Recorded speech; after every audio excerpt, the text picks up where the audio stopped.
Hello, so today's book review is going to be on Scuttler's Cove by David Barnet. I received this book in an Abominable Book Club box, and I was really happy when I saw it because it just sounded right up my alley. It's set in a seaside town. It's like a horror set in a seaside town, so I thought that sounds really good. And I finished it yesterday and I'm having mixed thoughts. I'm kind of not sure what rating I'm going to give this book yet.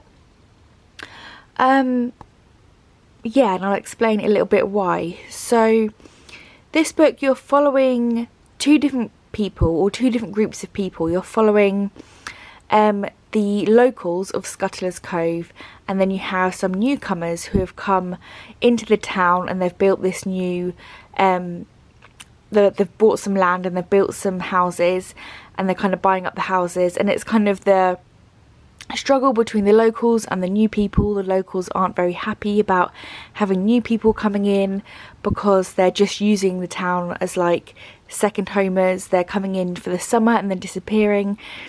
So yeah, they want to keep things local, they want to keep tradition alive, and they're not too pleased about these locals. And the main local that you're following is a girl called Merrin, and she actually moved away from Scuttler's Cove. She was born and raised in this small little seaside town, and then she moved away for university, and she has recently come back and decided to stay in the town. And she doesn't actually remember a lot about the town, a lot of the town's traditions, so she's kind of relearning where she came from. The townsfolk are a little bit strange.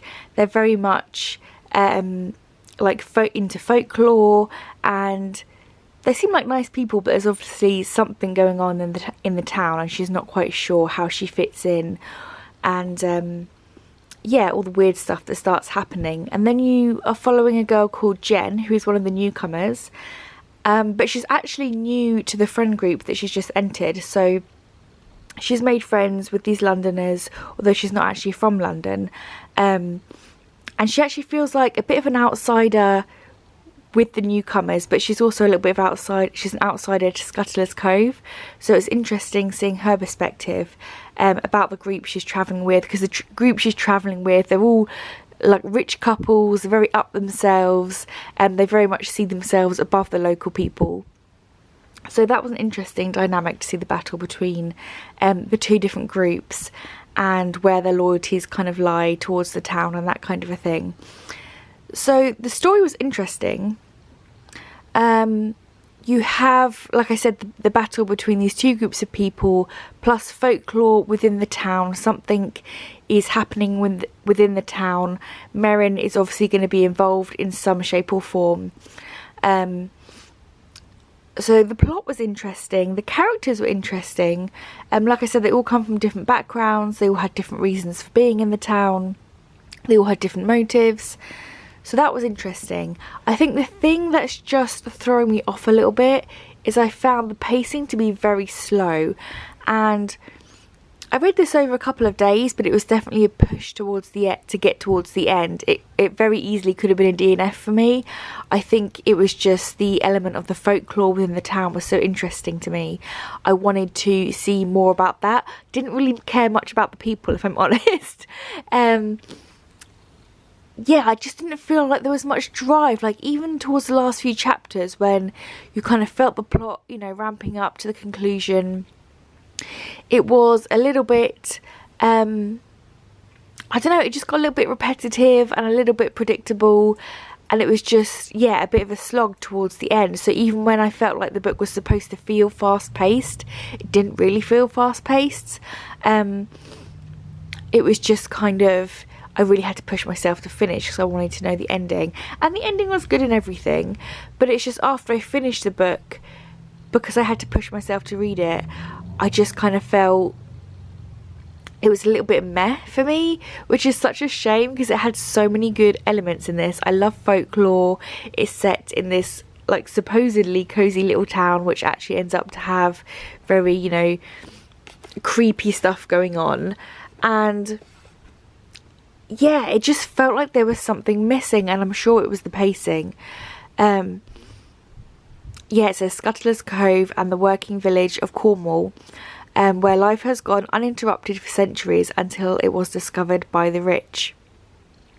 It did kind of feel like there was two kind of battling storylines in this. So you had, you know, the rich newcomers versus the town folk, and then there was another element in this which was more folklore, which I don't want to say too much about, because I don't want to give away main story plots. But yeah, there's a heavy folklore in this, and obviously the townsfolk have their traditions that they're trying to uphold, and that was very interesting. And I felt like that should have been the main plot, but the main plot ended up being more, you know, these newcomers coming in and how the townsfolk didn't like it, and they were getting in the way of their traditions and all this kind of thing. So yeah, maybe that was it. Maybe it felt a little bit too disjointed because of those two parallel storylines. It felt like one kind of took over the other, when actually the folklore should have been the main focus, because that was the main plot and the whole conclusion, you know. But yeah, it was a tricky one to rate. I think I'm probably going to go with a 3-star. It could have been a 4-star. I'm kind of disappointed it wasn't a 4-star. I think it is purely the pacing. It just became too slow, too repetitive. There were some scenes that were a bit unnecessary, and I was thinking, okay, we can kind of speed stuff up a little bit here. I felt like it was dragging to try and get the page numbers up, when really it would have been a much better story if it had just been a little bit shorter and cut out some of the unnecessary stuff. But yeah, I don't know, there was just something missing for me. I don't really know what to describe it as. The only thing I can think of it being is the pacing. Yeah, I feel like if it had been more fast paced, it could have been a 4-star. But yeah, overall it's a 3. It's not bad. If you like slow going kind of... It's kind of weird. I wanted to describe it as like a cozy horror, which I think is a weird way to describe a horror. But I think because it's set in like this nice Cornwall town with the seasidey vibes, yeah, it was an interesting one. It just could have been better than what it was, I feel. I would be interested to read more by this author though, because like I said, the plot idea was very interesting, and the characters were also somewhat interesting. It was just, yeah, just lacking a little bit of something for me.